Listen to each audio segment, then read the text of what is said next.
രാവണപ്രഭുവിന്റെ re release വിജയം മലയാളത്തിൽ കൂടുതൽ സിനിമകൾ റീ റിലീസ് ചെയ്യാൻ ആത്മവിശ്വാസമാകുന്നു. 2020, ഗുരു എന്നീ മോഹൻലാൽ ചിത്രങ്ങളുടെ റീമാസ്റ്ററിംഗ് ജോലികൾ നടക്കുന്നുണ്ട്. രണ്ടിൽ ഒരു ചിത്രം ഈ വർഷം തന്നെ റീ റിലീസ് ചെയ്യാൻ സാധിക്കുമെന്ന് ബന്ധപ്പെട്ടവർ പറയുന്നു. രാവണപ്രഭുവിന്റെ വിജയം ഇപ്പോൾ പഴയ ചിത്രങ്ങൾ റീമാസ്റ്റർ ചെയ്ത് റീ റിലീസ് ചെയ്യുന്നവർക്ക് കൂടുതൽ പ്രചോദനമായിട്ടുണ്ട്. സിനിമ കളക്ഷൻ ട്രാക്ക് ചെയ്യുന്നവരിൽ നിന്ന് ലഭിക്കുന്ന കണക്കുകൾ പ്രകാരം രാവണപ്രഭു ആദ്യ 6 ദിവസം കൊണ്ട് 3.05 കോടി തിയേറ്റർ കളക്ഷൻ നേടി. ആദ്യ ദിവസം മാത്രം 70 ലക്ഷം രൂപയാണ് നേടിയത്. രാവണപ്രഭു ഉൾപ്പെടെ 9 ചിത്രങ്ങളാണ് 2 വർഷത്തിനിടെ മലയാളത്തിൽ റീ റിലീസ് ചെയ്തത്.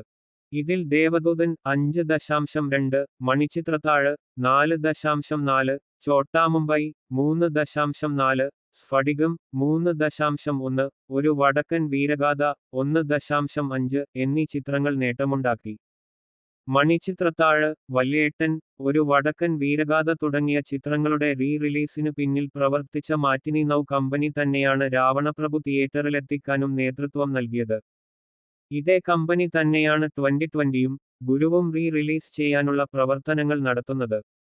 ചിത്രങ്ങൾ മികച്ച ക്വാളിറ്റിയിൽ റീമാസ്റ്റർ ചെയ്താണ് തങ്ങൾ റീ റിലീസ് ചെയ്യുന്നതെന്ന് മാറ്റിനി നൗ ഉടമ സോമദത്തൻപിള്ള പറഞ്ഞു. പഴയ ഫിലിമിലുള്ള ചിത്രങ്ങൾ 4K റീമാസ്റ്റർ ചെയ്യുന്നത് വലിയ ചെലവേറിയ ജോലിയാണ്.